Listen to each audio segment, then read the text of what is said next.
Okay, we're going to go through a very quick video in the MG4, just talking about this, the driver's digital dash. I have done a infotainment walk around, that's a separate video.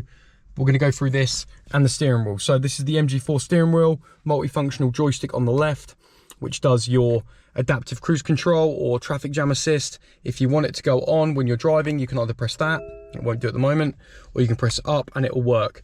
If you do, you said do. If you put it on, you can press up and down to change the miles per hour. You'll have a little screen up there telling you.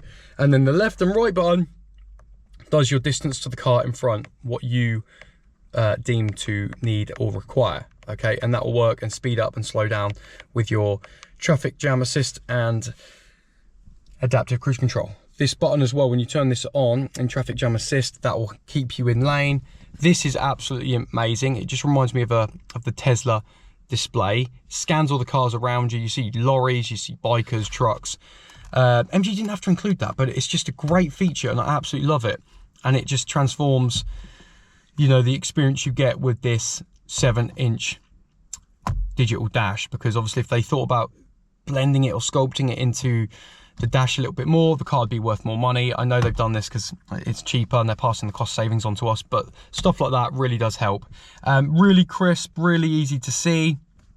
You can see I've got 58%, gives me 147 miles. Down here, it shows you what mode you're in. I'm in Eco, there are 5 modes. And this is very, very small. This is like your regenerative power, that's on high. The next one will say A if it's an adaptive. The power will go up, then when you're regenerative braking, you can see it goes minus number from the power. That's voice control. Press that to speak whatever action you want the car to do. That is the favorite. If I press that, brings up that at the moment because that's how I've set it. But the joystick mainly is, that side is for the adaptive cruise control. This side, all right, this is the horn. Good noise. There we go. That is the phone. Oh, come on, Oliver, it's like the hardest button. What is that? It's like an upside down banana. No, it's a phone. You call people with that. This one, I have it set to the air conditioner. Press the star. All right, and you'll see.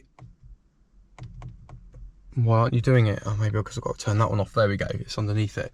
Right, press that one and the AC comes up and then the joystick does that. Right, everything that says. So that goes up for temperature, down for cold, and then left and right to have it super, you know, the fan on.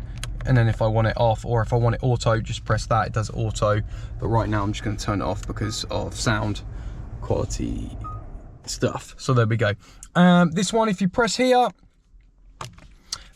this button will bring up, so you can click left and right with the joystick to go through the visual displays on the right side of the digital dash. So you've got next service, you've got overspeed threshold, which you can set, and brightness level. If I move across again, you've got your trips, accumulated total from last charge, and then from start. And then if I move it over again, I've got my tire pressures, and any warning lights will come up here, and you can click down. At the moment, the car's running good, so there's nothing else that I'm clicking, nothing else is happening. But I had an auto hold yellow exclamation mark triangle, and I pressed down and it said something wrong with the auto hold brake. I actually just turned the car off, turned the car back on, and it went away. I think it might go with a software update. But if you have any fault codes, this is the one you'll be on. Press up and down, or just down even, when you've got your tire pressures, and it will show you. And that is it. That is it for that. And then to get off of it, just click that again, and then it will come off. You can know when you're off because you can't see those things. And then this, up and down, does the media and the volume. All right, so you can use that and so forth. And then left and right to move songs or radio stations and so forth.